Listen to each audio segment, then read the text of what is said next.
Niccolò Paganini nasceu em Gênova em 1782 e desde criança demonstrou um talento assustador para o violino. Seu pai o forçava a treinar horas a fio, moldando um músico que logo se tornaria uma lenda viva. Paganini tocava com tanta velocidade e precisão que o público mal conseguia acompanhar seus movimentos. Mas não era só a técnica que chamava a atenção, era a sensação de que havia algo mais sombrio por trás daquilo tudo. Magro, pálido, com traços marcantes e olhos intensos, Paganini parecia saído de um conto gótico ou um filme de terror. Suas mãos compridas dançavam pelo violino como se fosse guiada por outras forças. Logo, surgiram esses rumores. Diziam que ele havia vendido a alma ao diabo em troca do seu talento sobrenatural. A cada nova apresentação, o mito crescia. Alguns juravam ter visto uma figura sombria ao lado dele no próprio palco. Outros acreditavam que suas cordas eram feitas com traços humanos. Sua obra mais famosa, o Capricho número 24, era considerada quase impossível de ser tocada por meros mortais. Aquilo tudo parecia mais um ritual do que um concerto. Paganini nunca negou as histórias. Pelo contrário, parecia gostar desse mistério. Andava vestido de preto, aparecia sem avisar e evitava a imprensa. Alimentava esses boatos como parte do seu grande espetáculo. Quando faleceu em 1840, a igreja se recusou a enterrá-lo. Ele ficou sem um descanso por anos, como se o próprio solo sagrado tivesse o rejeitado. Só, muito tempo depois, longe dos olhos do público, recebeu um descanso definitivo. Paganini não foi apenas um gênio do violino, ele se tornou o símbolo de um pacto não comprovado, mas jamais esquecido. Robert Johnson nasceu em 1911 no estado do Mississippi, em plena região do Delta, berço do blues. Cresceu em meio à pobreza, aos campos de algodão e às dores de um povo que transformava todo o sofrimento em música. Desde cedo, mostrava interesse pelo violão, mas sua habilidade era limitada. Dizem que por um tempo, ninguém o levava a sério como um músico. Foi então que algo estranho aconteceu. Johnson sumiu por alguns meses. Quando voltou, parecia outra pessoa. Tocava como ninguém, sua técnica era refinada, seus dedos ágeis e seu som tinha uma emoção crua, profunda, que cortava a alma de quem ouvia. Era como se tivesse vivido 1000 vidas em poucos meses. Os músicos locais ficaram chocados, não conseguiam explicar tamanha evolução em tão pouco tempo. Aí começaram os boatos. A lenda dizia que Robert havia ido até uma encruzilhada no meio da noite e lá encontrou uma figura misteriosa. Esse homem, que muitos acreditavam ser o próprio diabo, teria afinado seu violão e em troca levado a sua alma. O preço, ser o maior guitarrista do seu tempo. As músicas de Johnson reforçavam o mito. Em algumas, ele cantava sobre estar perdido em uma encruzilhada. Em outras faixas, fala sobre cães do inferno, perseguição e almas em perigo. Sua voz carregava uma dor que parecia maior do que a sua própria vida. Ele faleceu jovem, aos 27 anos, em circunstâncias misteriosas. Alguns dizem que foi por ciúmes, outros acreditam que foi o pacto cobrando seu preço. Nunca houve uma explicação definitiva. Foi enterrado em uma lápide simples, mas sua lenda só cresceu com o tempo. Giuseppe Tartini nasceu em 1692 na Itália. Era um jovem comum, mas com uma ligação forte com a música desde cedo. Seu talento para o violino cresceu com o tempo, mas foi em um episódio misterioso que marcou sua trajetória para sempre. Um sonho que ele mesmo contou e que mudaria a forma como o mundo via a sua arte. Tartini já era músico quando teve a experiência que o assombrou pelo resto da sua vida. Certa noite, enquanto dormia, sonhou que estava em seu quarto e com o próprio diabo aparecendo diante dele. No sonho, Tartini entregou seu violino ao visitante sombrio e pediu que ele tocasse algo. O que veio a seguir, segundo o próprio Tartini, foi a melodia mais bela e impressionante que ele já havia escutado. Acordou em choque, ofegante e imediatamente tentou reproduzir no violino aquilo que havia escutado no sonho. O resultado foi uma das peças mais famosas da história da música clássica, a Sonata do Trilo do Diabo. A composição tem passagens rápidas, difíceis e cheias de emoção. Não é apenas bela, é estranha, intensa, como se carregasse algo de outro mundo. O próprio Tartini admitiu que a música real ficou longe da perfeição que ele ouviu em um sonho. Para ele, era como se tivesse vislumbrado algo inalcançável. Não se sabe se ele acreditava de fato que tinha sido visitado por uma entidade maligna, mas esse relato alimentou lendas que o acompanharam por toda a sua vida. O público, ao saber da história, passou a ver a Sonata do Diabo como uma obra amaldiçoada ou encantada. Dizia que quem a tocasse poderia despertar forças ocultas. Até hoje, músicos que se aventuram a interpretá-las falam sobre a dificuldade de ser executada.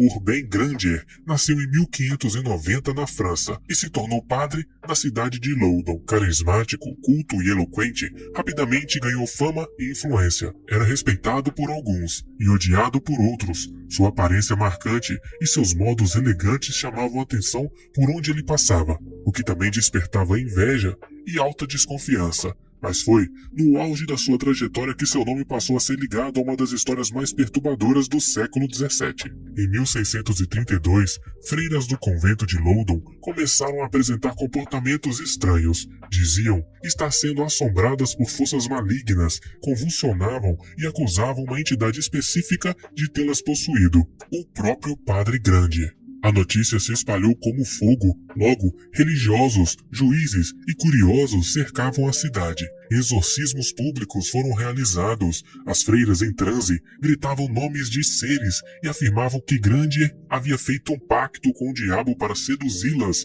e controlar suas vontades. Uma das provas apresentadas no julgamento foi um suposto documento assinado pelo padre, um contrato com o próprio Lúcifer, prometendo a sua alma em troca de poder e prazer terreno. O documento, escrito em latim, incluía a assinatura de vários seres demoníacos e até símbolos esotéricos. Hoje, muitos historiadores o consideram uma falsificação criada para incriminar o padre num ambiente carregado de interesse político e religioso. Apesar de negar todas as acusações, em 1634 foi condenado em praça pública diante de uma multidão que via ali uma punição de um homem considerado herege e com um suposto pacto com seres demoníacos. Johann Georg Faust foi uma figura real no início do século XVI na Alemanha, conhecido por ser alquimista, médico e astrólogo. Sua vida, porém, está envolta em mistérios e histórias que misturavam fatos com lendas, dando origem a um dos relatos mais famosos sobre pacto com seres demoníacos. Faust viajava por várias cidades oferecendo seus serviços e seus conhecimentos. Ele prometia curas, previsões do futuro e até mesmo a capacidade de manipular forças ocultas. Para muitos, parecia possuir poderes extraordinários que iam além do entendimento comum da época. Sua fama cresceu, assim como o medo que despertava em religiosos e autoridades. Logo começaram a circular rumores de que Johann teria feito um acordo com o diabo, vendendo sua alma para obter sabedoria infinita, poder e juventude eterna. Essa ideia, mesmo sem provas concretas, ganhou força e se espalhou rapidamente. A figura de Faust virou símbolo de uma busca pelo conhecimento proibido, o desejo humano de ultrapassar os limites naturais. A vida de Faust também inspirou diversas obras literárias. A mais famosa é a tragédia Fausto, que transformou essa história em um drama sobre um homem que trocou a sua alma por prazer, riqueza e poder, mas que acaba enfrentando consequências terríveis. Ele provocava tanto fascínio quanto medo, sendo visto ora como sábio, ora também como um herege. As autoridades religiosas da época viam como um perigo alguém que misturava ciência, magia e ocultismo. Seu falecimento aconteceu por volta de 1540. Também é envolto em dúvidas. Alguns relatos dizem que foi de forma violenta, mas os detalhes permanecem obscuros. Depois de seu falecimento, sua vida virou uma mistura de história e mito. A Madame de Montespan foi uma das figuras mais poderosas da corte do rei Luís XIV da França no século XII. Ela conquistou o posto de amante oficial do rei e teve grande influência política e social durante anos. Porém, sua história não se resume apenas a luxos e privilégios. Está também ligada a um dos escândalos mais misteriosos da França, o caso dos venenos.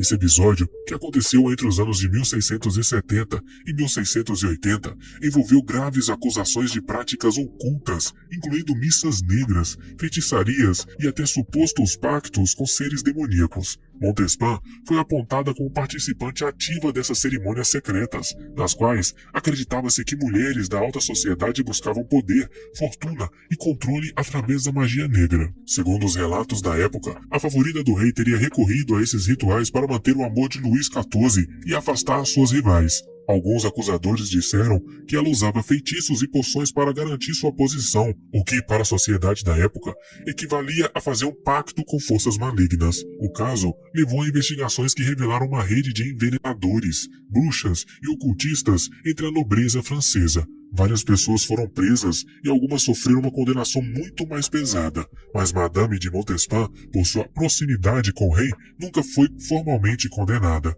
A história, entretanto, manchou a sua reputação para sempre. Mesmo sem prova concreta de que ela realmente tenha feito um pacto com o diabo, o simples envolvimento nas acusações alimentou lendas sombrias sobre o seu poder e influência. John Dee nasceu em 1527 e foi uma figura complexa e fascinante do século XVI na Inglaterra. Ele era matemático, astrônomo, cartógrafo e também estudioso do ocultismo. Sua fama se deve não apenas ao seu trabalho científico, mas principalmente à sua ligação com práticas místicas, que até hoje despertam curiosidade e controvérsia. Dee serviu como conselheiro da Rainha Elizabeth I, ajudando em questões relacionadas à navegação e à astrologia, áreas importantes para o avanço do Reino Unido naquela época. Entretanto, o que o tornou uma figura mais misteriosa foi sua busca por conhecimento esotérico, especialmente o contato com entidades espirituais. Para isso, John Dee contou com a ajuda de Edward Kelly, um médium que dizia poder se comunicar com anjos através de sessões de cristalomancia, uma espécie de meditação usando cristais e símbolos sagrados. Nessas sessões, eles tentavam obter informações divinas para entender o segredo do universo, da criação e até do futuro. Algumas pessoas da época passaram a suspeitar que Dee havia feito um pacto com forças demoníacas para conseguir esse contato sobrenatural. Afinal, ele se dedicava ao oculto em uma época em que a igreja era muito rígida e desconfiava de qualquer prática fora dos seus dogmas. Apesar dessas suspeitas, não há prova de que Dee tenha vendido sua alma ao diabo ou se envolvido com rituais malignos. Ele via seu trabalho como uma busca maior, uma busca espiritual, uma forma de unir ciência e magia em prol do conhecimento humano. Gilles de Rais nasceu no início do século XV na França, como um membro da nobreza e herdeiro de grandes propriedades. Durante a Guerra dos 100 Anos, lutou ao lado de Joana d'Arc, ganhando fama como um guerreiro valente e respeitado. No entanto, sua vida após as batalhas tomou um rumo obscuro que se tornou uma das histórias mais perturbadoras da história medieval. Depois que os conflitos terminaram, Gilles passou a se dedicar seu tempo à alquimia, magia e estudos ocultos. Ele estava obcecado pela ideia de obter riquezas e poderes através do contato com o sobrenatural. Para isso, tentou realizar invocações demoníacas e rituais proibidos, buscando forças além da compreensão humana. Além dessa busca, começaram a surgir denúncias muito graves. Gilles foi acusado de crimes absurdos. Testemunhas afirmavam que tais crimes tinham ligação com seus rituais mágicos e pactos sombrios. Durante o julgamento, ele chegou a confessar, sob pressão, que seus atos estavam relacionados a um acordo com o diabo para garantir fortuna e influência. A justiça da época condenou Gilles por heresia e bruxaria. Em 1440, ele faleceu, deixando um legado manchado por crueldade e mistério. Seu nome ficou associado a uma das primeiras ligações históricas entre atos absurdos e supostas práticas demoníacas. Com o tempo, estudiosos passaram a questionar alguns detalhes do caso, discutindo se ele realmente cometeu todos os crimes ou se foi vítima de uma perseguição política. Ainda assim, a imagem de Gilles como um homem que tentou manipular forças ocultas para benefício pessoal permanece forte. E para você, é possível conseguir favores utilizando esses pactos? Acredita nessa existência? Responda nos comentários. Se gostou do vídeo, se inscreva no canal e curta o vídeo para mais vídeos como esse.